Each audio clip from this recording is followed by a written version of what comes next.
बकुल से आज बात करनी पड़ेगी, चाहे कुछ भी हो। बकुल से बात करनी ही पड़ेगी।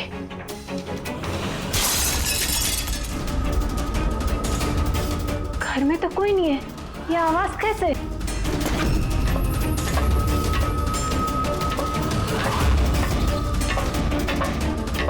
कीर्ति, बकुल, तो कुछ बोलता क्यों नहीं है? कीर्ति, भैया, कीर्ति,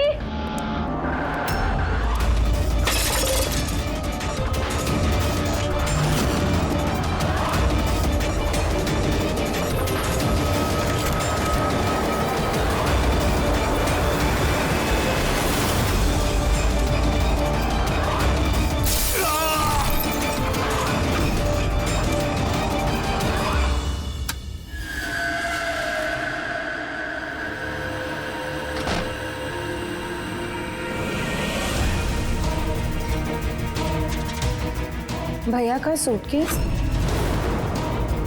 भैया बैंगलोर नहीं गए क्या?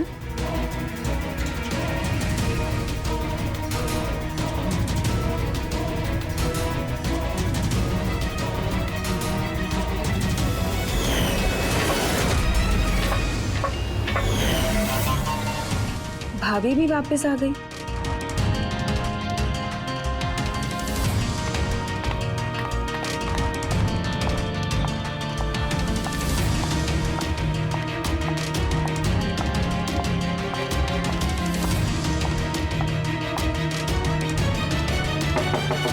भैया, बकुल भैया, भैया आप बैंगलोर नहीं गए क्या?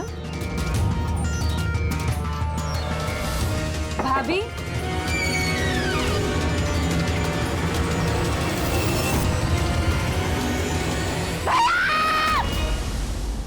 देखो कीर्ति, ये खून का मामला है। एक बार फिर से सोच लो, क्या तुमने जो कुछ भी कहा वो सच है?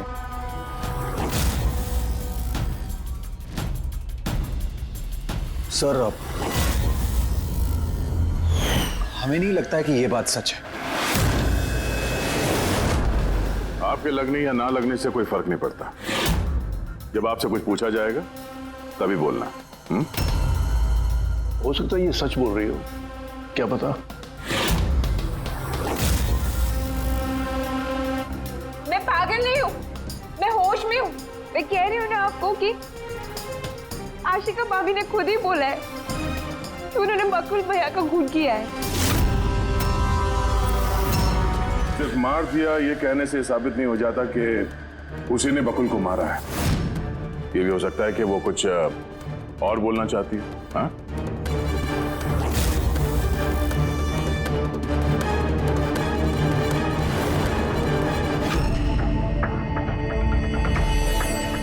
एक बात बताओ, जब बकुल का खून हुआ उस वक्त तुम सब लोग कहां पर थे?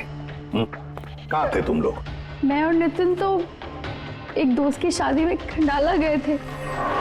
कीर्ति का कॉल आया और हम भागे चले आए।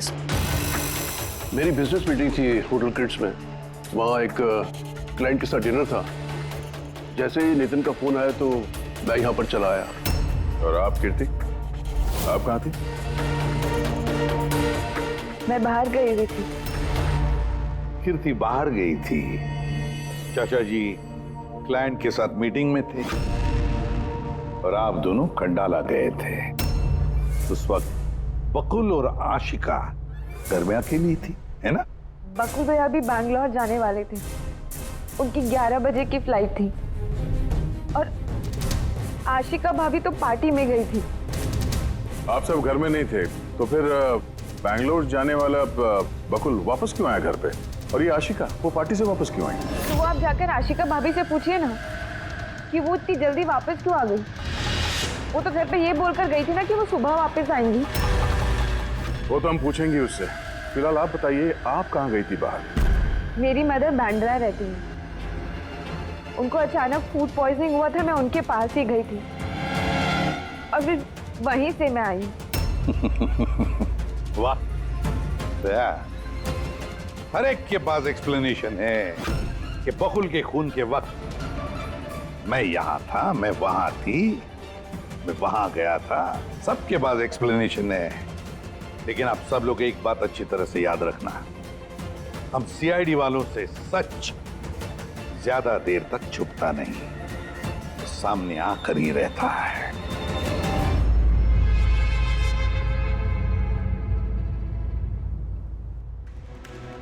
कुछ बताया? सर, इनका कहना है कि इन्हें कुछ भी याद नहीं। कुछ भी याद नहीं? आशिका, तुम्हें याद आ रहा है तुमने कीर्ति को होश में आने के बाद कुछ बताया था? याद करो। मुझे कुछ याद नहीं आ रहा। याद करने की कोशिश करो। कीर्ति कह रही थी कि बकुल का खून तुमने किया, ऐसा तुमने खुद उसको बताया। कीर्ति इल्जाम लगा रही है मेरे पे।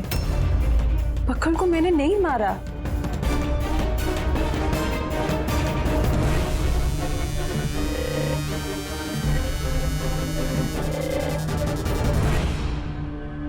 सर, कहीं ये याददाश्त जाने की एक्टिंग तो नहीं कर रही है? हो सकता है, क्योंकि बकुल यहाँ कमरे में खून से लथपथ पड़ा है और इसके सर पे थोड़ा सा निशान है, बस। बेहोश हुई कैसे? वही तो, इससे सच उगलवाना पड़ेगा। कैसे उगलवाएंगे सर?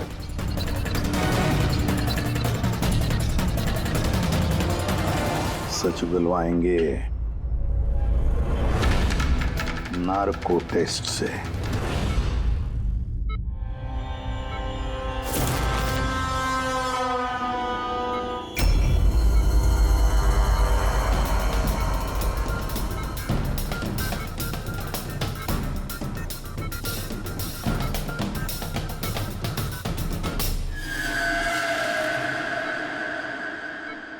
अप्रैल की रात को जब आप पार्टी से घर लौटी तो क्या हुआ था?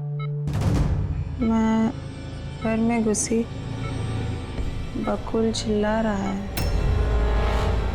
फिर क्या हुआ? फिर मैं रूम में गई देखने के लिए। क्या देखा आपने? मैंने देखा कि जैसे ही मैं अंदर गई तो मैंने देखा बकुल वहाँ पे है। उसके पीठ से खून निकल रहा था।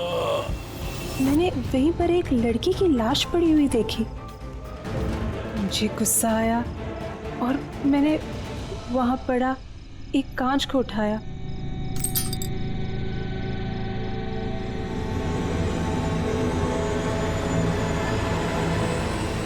और बकुल को मार दिया। तभी मुझे मेरी गर्दन पे प्रेशर महसूस हुआ। मैं बेहोश होने लगी। बेहोश होने से पहले मैंने दरवाजे पे एक फिगर को देखा जिसने ऑरेंज फ्लोरेसेंट जैकेट पहन रखी थी। आदमी था या औरत थी? आदमी। ओके, फिर क्या किया उसने? वो मेरे पास आ रहा है, शायद मुझे मारना चाहता है। अच्छा आशिका, तुमने वहाँ किसी औरत की लाश को देखा था? हाँ, देखा था। औरत की लाश? वहां पर तो हमें किसी औरत की लाश नहीं मिली। हम तो बकुल के मर्डर की जांच कर रहे हैं। अब ये नया केस कहां से आ गया? कौन सी औरत की लाश है? कौन थी वो औरत? मुझे याद नहीं, सब धुंधला दिख रहा है। कि कहीं ये हमें गुमराह तो नहीं कर रही? समझ में नहीं आ रहा है ये किस औरत की बात कर रही है, किस औरत की लाश की बात। आशिका, तुमने बकुल को क्यों मारा? क्यों मारा बकुल को? ठीक ही हुआ कि वो मर गया। वैसे ही जिंदा रहता तो मैं सड़कों पे धक्के खाती। क्यों? सड़कों पे धक्के क्यों खाते? बदचलन साबित करना चाहता था, तलाक चाहता था मेरे से। अच्छा, वो मरी हुई औरत वो कौन थी? मैंने आपको कहा ना, मुझे याद नहीं वो कौन थी। देखो आशिका, हमें वहां पर किसी भी औरत की लाश नहीं मिली, तो फिर कहाँ गई होगी वो लाश? मुझे जब होश आया वो लाश वहां से जा चुकी थी। और वो फ्लोरेसेंट ऑरेंज कलर का जैकेट पहना हुआ आदमी? वो धुंधला धुंधला सा दिख रहा था, दरवाजे पे ही खड़ा था, शायद मेरे बेहोश होने का इंतजार कर रहा था।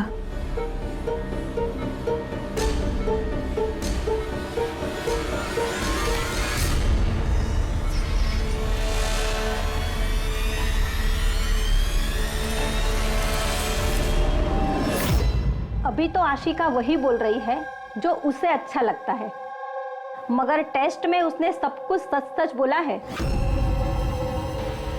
Thank you sir. अगर इसने नार्को टेस्ट में सच बोला है तो हमें उस मरी हुई औरत के बारे में पता करना पड़ेगा। लगता है क्राइम सीन पर दोबारा जाना पड़ेगा। अच्छी तरह से फिर से चेक करते हैं, कोई ना कोई सबूत तो मिलेगा ही मिलेगा। सर ये मशीन कोई स्पेशल मशीन है? ये मशीन छोटे से छोटा सबूत ढूंढने में भी सक्षम है, जैसे कि माइक्रोब्स जो अक्सर धूल में मिल जाते हैं। और ये जो मशीन है ना, ये इस कमरे में छोटा से छोटा जो डस्ट पार्टिकल होगा ना, छोटे से छोटा, उससे उस जैकेट वाले आदमी का पता बता देगी जो इस कमरे में मौजूद था। बहुत बढ़िया।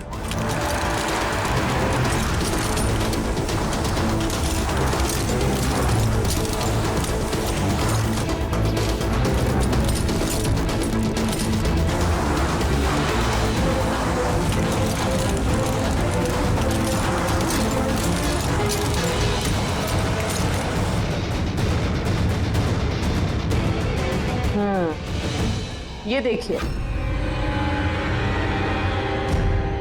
जो हमारी नजरों से बच गया वो इस मशीन ने ढूंढ निकाला।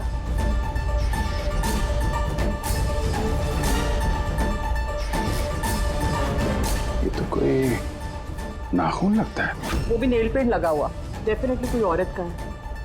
मगर सर यहाँ कैसे? शायद भागा दौड़ी हाथापाई में किसी चीज से ठोकर लगी होगी और नाखून यहाँ पे रह गया। घर वालों का पता करो, इनमें से तो किसी का नहीं।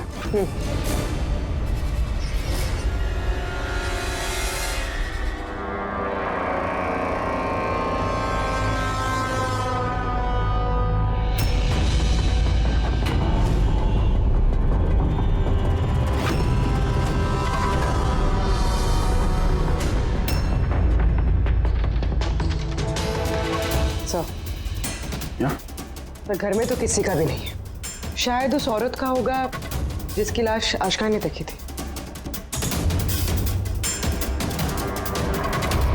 लगता तो ऐसा ही है।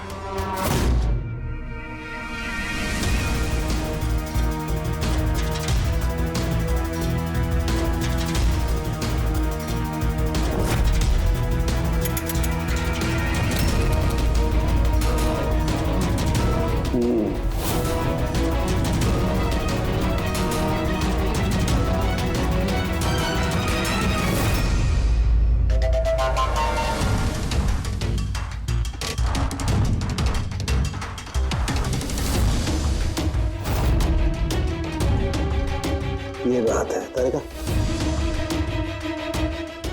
राइट। क्या पता चला इस नाखून का किसका है ये? सर, नाखून का डीएनए किसी भी फैमिली मेंबर से मैच नहीं हुआ। लेकिन एक बात पता चली बस, ये नाखून जिस किसी का भी है वो एक औरत है और उसकी उम्र 20 से 25 साल है। 20 से 25 साल की औरत। और एक बात,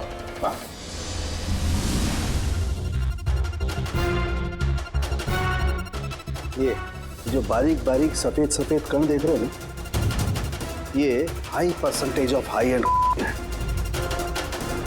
नाखून में सुनिए, कोई औरत ड्रग एडिक्ट भी है? हाँ, घर परिवार की नहीं, बाहर की है। सर कोई बाहर वाली वहां पे आई है तो किसी कार, ऑटो, टैक्सी वगैरह ही किया होगा। हाँ, पता लगाना पड़ेगा रिक्शा वालों से, टैक्सी वालों से, कि क्या उनमें से किसी ने उसे घर पर छोड़ा है क्या।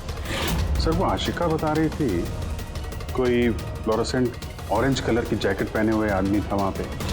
बेहोश होने से पहले मैंने दरवाजे पे एक फिगर को देखा जिसने ऑरेंज फ्लोरेसेंट जैकेट पहन रखी थी।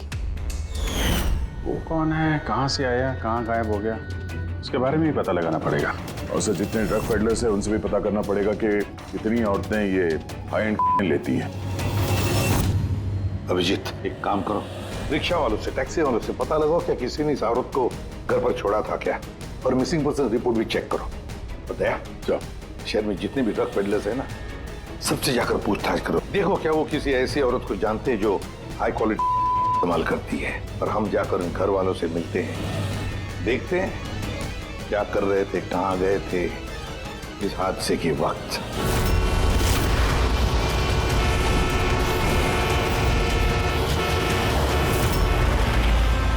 तुम्हारी एसोसिएशन से पता चला है कि 10 तारीख को यानी परसों रात में तुमने शांति निवास बंगलों में किसी लड़की को छोड़ा था। हाँ सर, छोड़ा था।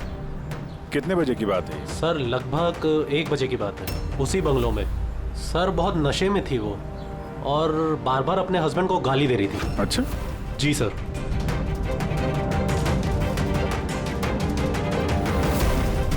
ये लड़की थी वो? हाँ सर, यही थी वो। वहाँ बंगलों के आसपास कुछ गड़बड़ लगी क्या? नहीं सर, गड़बड़ तो कुछ नहीं लगी, सब कुछ नॉर्मल ही था। और एक कार खड़ी थी, एक बाइक, और सर एक गार्बेज वैन भी था। Garbage van? जी sir. Sir sir sir sir sir sir मैं भी एक लड़की को परसों शांति निवास बंगलों के बाजू में छोड़ा था। कितने बजे? सर यही कोई 12:30 बजे के आसपास। और तुमने 1 बजे छोड़ा था? जी सर। ये लड़की थी वो? नहीं नहीं सर, ये लड़की नहीं थी। तो इसको तुमने 1 बजे छोड़ा और 12:30 बजे जिस लड़की को छोड़ा था उसको दोबारा देखोगे तो पहचान जाओ? एकदम सर, बरोबर पहचान लेगा। गुड। सुनो, तुम लोगों से जो भी सवाल पूछा जाएगा उसका सही सही जवाब चाहिए। जरा सा भी झूठ बोला ना तो बड़ी मुसीबत खड़ी हो जाएगी, समझे? सर झूठ बोल के जान आफत में नहीं डालनी हमें। तो फिर बताओ, जिस दिन बकुल का खून हुआ उस दिन क्या चेतन तुम्हारे होटल में था? जी सर, वो होटल में थे और उन्होंने सारा समय क्लाइंट के साथ बिताया। उन्होंने क्लाइंट के साथ डिनर भी किया। अच्छा, तो ठीक है, क्लाइंट के सारे डिटेल्स चाहिए हमें, और उस दिन का सीसीटीवी फुटेज भी। शीना, कीर्ति की माँ को फूड पॉइजनिंग क्यों हुई? खाने में क्या मिलाया था? मैंने तो कुछ भी नहीं मिलाया था। आंटी जी तो बाहर गई हुई थी। जब वो वापस लौट के आई उनकी तबीयत खराब थी। सर नितिन और सिया दोनों सारा दिन शादी में ही थे। पूछे भी नहीं बता रहे। रट्टा मार के आए हो क्या? नहीं मैम, जो सच्चाई है वही बता रहा हूँ। 11 बजे फंक्शन बंद करा दिया था हमने। उसके बाद में नितिन और सिया वो लोग कहाँ गए? फिर वो दोनों अपने रूम में चले गए सर।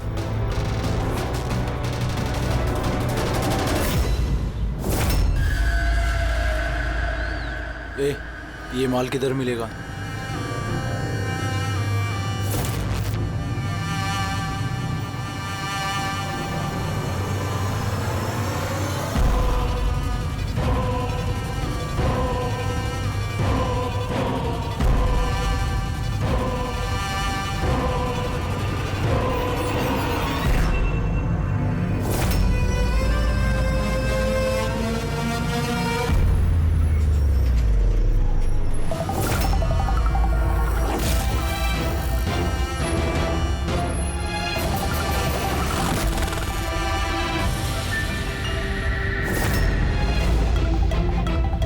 माल चाहिए। मिलेगा। कितना चाहिए और पेमेंट कैसे करेगा? पेमेंट माल इस्तेमाल करने के बाद। माल इस्तेमाल करने के बाद? भागने के बारे में ना सोचना भी मत। मेरे पास हर एक क्लाइंट की ना कुंडली है, कुंडली, और उस कुंडली में लिखा है कि मेरा क्लाइंट ओवरडोज से मरेगा या मेरी बंदूक की गोली खा के। तेरी कुंडली में लिखा है जेल जाना।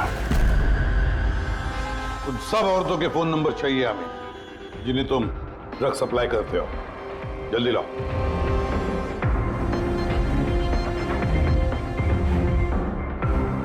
पूर्वी, देखो जरा कॉल करके देखो इन सारे नंबर्स पर। देखो कोई गायब तो नहीं है।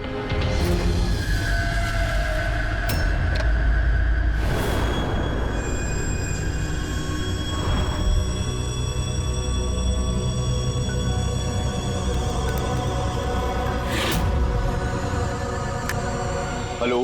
हाँ जी, मैं सोनारिका से बात कर सकती हूँ? देखिए मैम, सोनारिका जो है 2 दिन से यहाँ काम पर नहीं आ रही है। क्या? और जिसकी वजह से हम लोग भी परेशान हैं। 2 दिन से? ठीक, थैंक यू।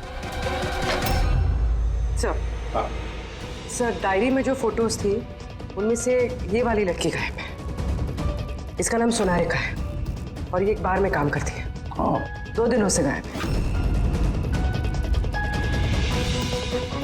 ये सोनारिका, ये तुम्हारी क्लाइंट है? हाँ सर। इसी लड़की को छोड़ा था तुमने? हाँ सर, यही थी, यही थी। आशिका ने इसी को देखा होगा। बकुल के परिवार वालों को अंदर देख रहा हूं। जरा ध्यान से देखिए ये फोटो। ये वो लड़की है जिसकी लाश आपके घर से मिली थी। आप लोग जानते हैं सर? हाँ? नहीं सर। अब मैंने देखा है इसे बकुल भैया के साथ 2 महीने पहले। बकुल भैया के साथ 2 महीने पहले? कहां पर देखा था? एक होटल के बाहर, और भैया ने कहा कि ये उनकी क्लाइंट है। अच्छा, एक ड्रग एडिक्ट बार में काम करने वाली लड़की के साथ बकुल था और इनसे झूठ बोल रहा था कि क्लाइंट है। क्यों झूठ बोला उसने?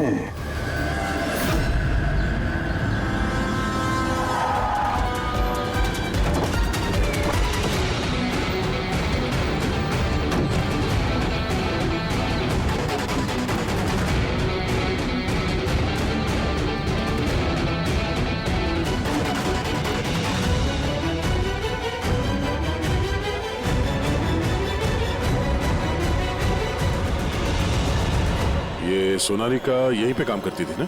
जी हाँ, यहीं काम करती है। आप लोग कौन? सीआईडी। सोनारिका का खून हो गया। क्या? इसीलिए वो 2 रात से यहाँ काम पर नहीं आ रही है। हाँ, मगर हमें उसकी लाश नहीं मिली है। और इसके साथ साथ ये बकुल नाम का आदमी है, इसका भी खून हुआ। हम ये जानना चाहते हैं कि सोनारिका का इस बकुल के साथ क्या संबंध है? संबंध के बारे में तो नहीं पता, लेकिन हाँ, ये आदमी कभी कभी हमारे बारे में सोनारिका को लेने आता था। फिलहाल आपको इसके बारे में ज्यादा जानकारी तेजी ही दे सकती है साहब। ये तेजी कौन है? सर, ये है तेजी। तेजी, सोनालिका तुम्हारी दोस्त थी। ये बताओ कि इस आदमी के साथ सोनालिका का क्या संबंध है? सर, सोनालिका का बकुल के साथ अफेयर चल रहा था। बकुल उसके सारे रईसों वाले खर्चे उठाता था, पर उसको हमेशा बकुल से कुछ ना कुछ शिकायतें रहती थी।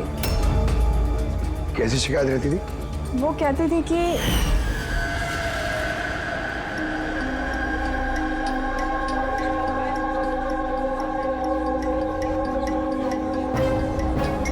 सोनालिका, क्या हुआ? मैं बकुल के साथ ना अब ये रिश्ता और नहीं रख पाऊंगी। क्यों, क्या हुआ? ना तो ये रिश्ता रखने के पैसे मिल रहे हैं और नहीं वो बकुल अपनी बीवी आशिका को डाइवोर्स दे रहा है। कुछ तो करना पड़ेगा। क्या करेगी तो? ब्लैकमेल। क्या? मैं उससे ब्लैकमेल करूंगी जिसने मुझे ये नाटक करने के लिए कहा है।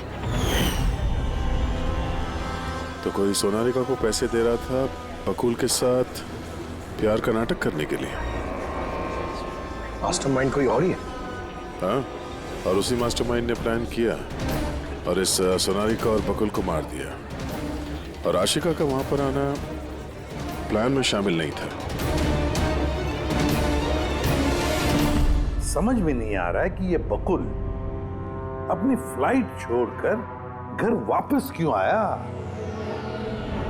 और सर, अगर खूनी को बकुल की गर्लफ्रेंड को मारना ही था तो कहीं और भी मार सकता था।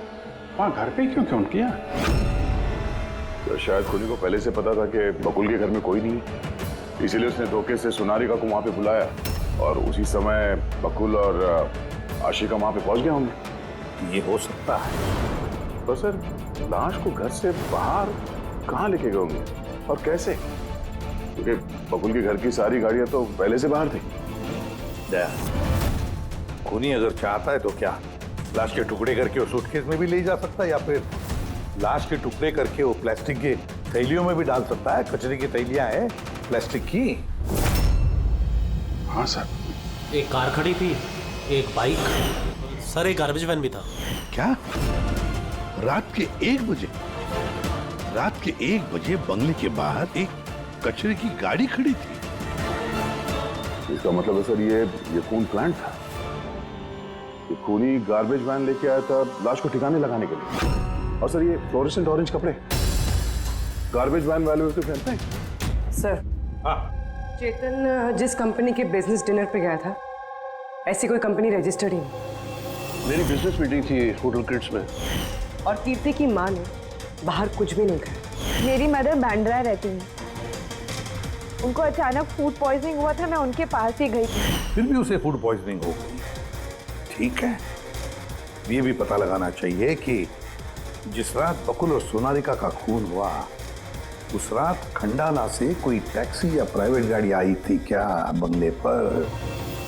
अपनी माँ की बीमारी के बारे में सच सच बताओ। उनकी मेड शीना का कहना है कि उनकी जो भी हालत थी घर के खाने की वजह से नहीं हुई। हाँ, ये सच है। उन्होंने घर का खाना नहीं खाया था, बल्कि वो तो ये बता रही थी कि वो ड्राइवर के साथ बाहर गई थी और कार में उन्होंने कुछ दवाई खाई थी। दवाई खाई? हाँ, हमारे ड्राइवर अमन का भी यही कहना है। तुम्हारा ड्राइवर अमन का? सर, उन सभी ड्राइवरों को साथ में लेके आया हूँ जो गार्बेज वैन चलाते थे। हमें एक गार्बेज वैन के बारे में पता चला है जो आधी रात को सड़क के बीचों बीच खड़ी थी, जिसमें लाश डाल के ले जाया गया। वैन का पता चल गया? सर्विलेंस कैमरे में वो वैन साफ साफ दिख रही है हमें। क्यों?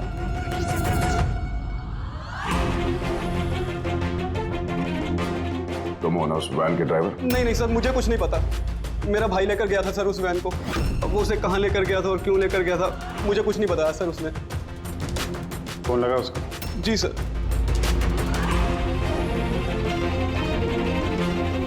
हेलो अमन, कहाँ है तू?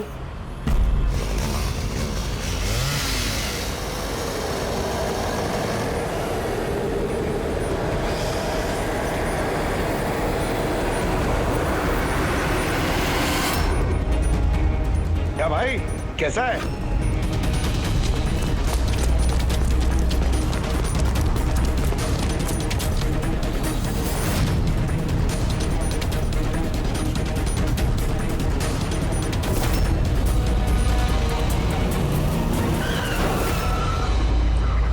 सर मैं सब सच बता रहा हूँ। मैंने तो जो कुछ किया उस फोन कॉल की वजह से किया था जो बकुल सर के बंगले से आया था। किसने फोन किया था बकुल के बंगले से? मैंने उसे कभी देखा नहीं है, सिर्फ उसकी आवाज़ सुनी थी। औरत ही आदमी? सर कभी कभी तो औरत की आवाज़ में फोन आता था और कभी आदमी की आवाज़ में। सर ये जो कोई भी है ना, ये बकुल के घर वाला ही। हाँ, मगर तूने ये सब किया क्यों? कोई फोन पे कुछ भी बोल देगा तू कर देगा? हा? सर मुझे लालच दिया गया था सर कि मेरे 5 लाख के कर्जे को चुका दिया जाएगा अगर मैंने उनकी बात मानी तो। सर मैं लालच में आ गया था, मगर मैंने कोई खून नहीं किया सर। मैंने तो सिर्फ लाश को ठिकाने लगाया था सर। लाश कहाँ?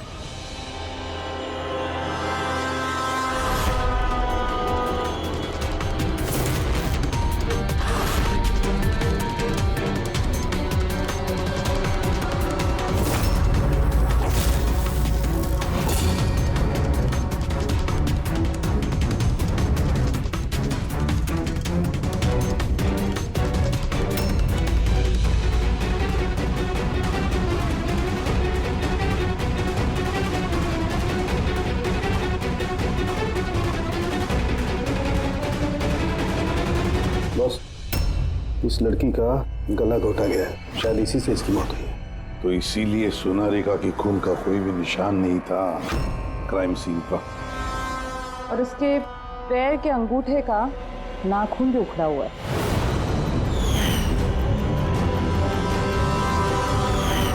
और सर ये क्या है, ये पीला पीला पार्टिकल? यही तो इस केस की सबसे अहम कड़ी है। चलिए खड़े हो जाइए सर, उठिए। और कितनी पूछताछ करेंगे आप लोग? सब कुछ तो बता दिया हमने। इस बार कोई पूछताछ नहीं होगी, आप सभी का नार्को टेस्ट होगा।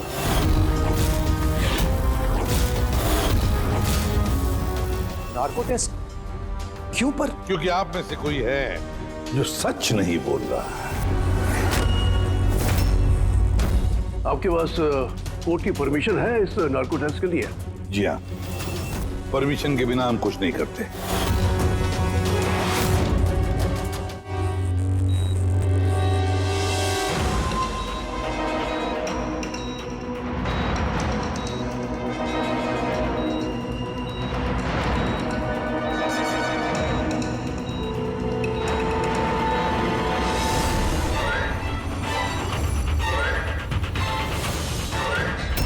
नींद आ रही है? जो मैं आपको बोलूंगी उसका सही सही उत्तर दीजिएगा, ठीक है? सोनारिका को जानती हो? हाँ। बकुल का अफेयर था सोनारिका के साथ, ये भी जानती है आप? हाँ, मुझे दोनों पे शक था। क्या आशिका ने सोनारिका का खून किया है? आशिका जानती नहीं थी सोनारिका को, तो खून कैसे करेगी? अभी आपको नींद आ रही है? हाँ। सोनारिका को जानते हो? नहीं। बकुल का अफेयर था सोनारिका से, ये जानते होंगे आप? नहीं।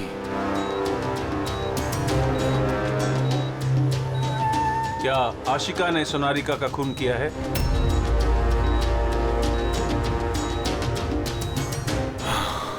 आशिका सोनारिका को जानती थी।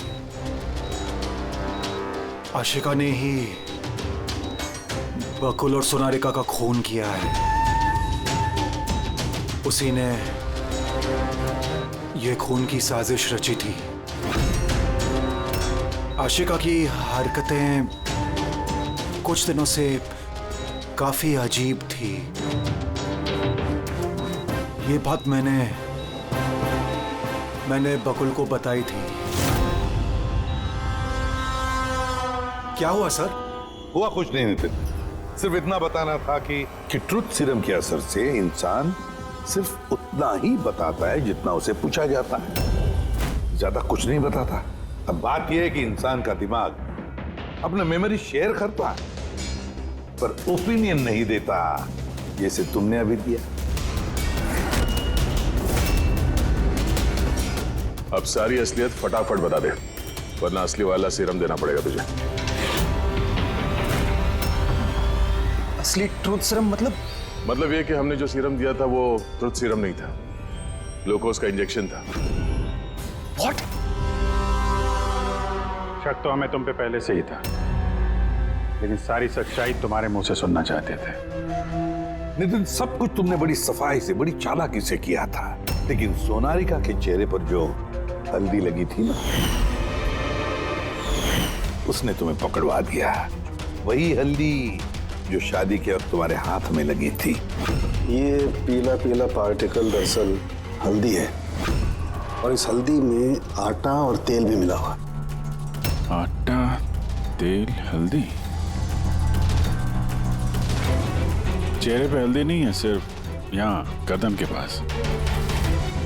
कहाँ से आई होगी ये हल्दी? सर सिया बता रही थी कि वो लोग खंडाला गए थे शादी के लिए, और वहां पे हल्दी की रस्म में शामिल भी हुए थे वो लोग।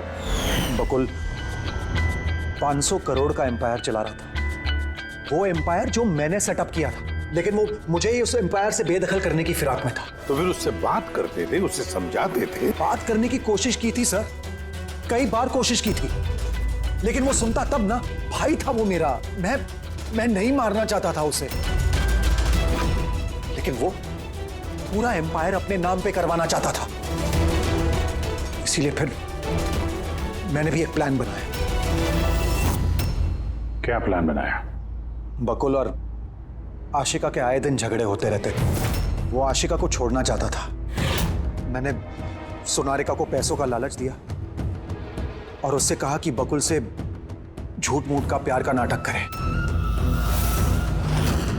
और एक दिन आगे जाके उससे शादी भी करे। दरअसल मैं सोनारिका के जरिए अपना एम्पायर हासिल करना चाहता था। मगर उसे क्यों मान दिया? वो तो तुम्हारा साथ दे रही थी। शुरू में सर, लेकिन बाद में उसने मुझे ब्लैकमेल करना शुरू कर दिया। और इसलिए तुमने सोनारिका को धोखे से घर बुला लिया? हाँ सर। उस रात मैंने ऐसी सिचुएशन क्रिएट की जिससे कि सब लोग घर से बाहर रहे। मैं भी सिया के साथ खंडाला चला गया और जैसे ही सिया ने दवाई ली और सो गई, मैं फौरन टैक्सी पकड़कर यहां आ गया और अमन को बुला लिया। सोनारिका के घर पहुंचते ही, देखो सोनारिका, मेरी बात समझने की कोशिश करो। अगर बीच रास्ते में तुमने मेरा साथ छोड़ दिया तो मेरा पूरा प्लान चौपट हो जाएगा। हो जाए प्लान चौपट, मुझे कोई फर्क नहीं पड़ता। और वैसे भी मुझे उस बकुल में कोई इंटरेस्ट नहीं है और ना ही मैं उससे प्यार करती हूँ और ना ही मैं उससे शादी करना चाहती हूँ।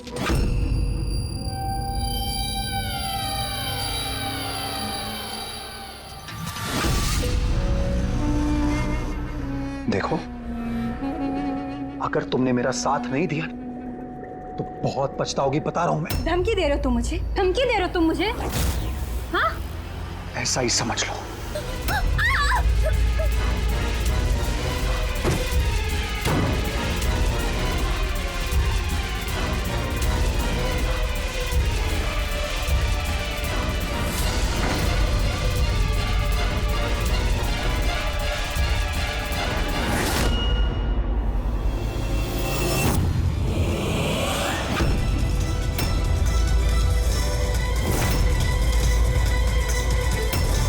भैया बकुल, ये क्या किया आपने? ये सोनारिका मुझे फंसाना चाहती थी। मैं पुलिस को बुलाऊंगा। बकुल बकुल बकुल बकुल!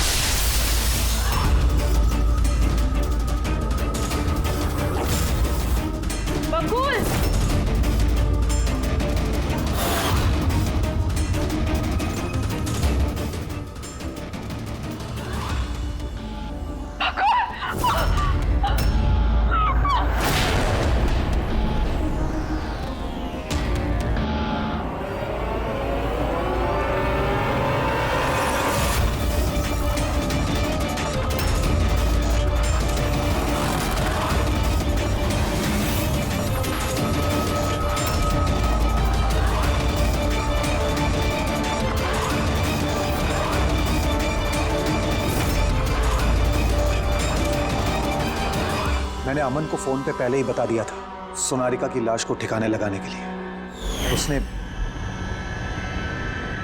बिल्कुल वैसा ही किया।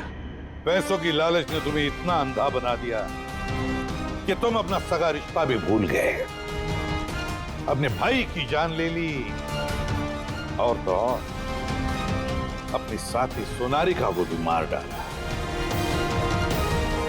कानून तुम्हें कभी माफ नहीं करेगा। कड़ी से कड़ी सजा होगी, शायद फांसी।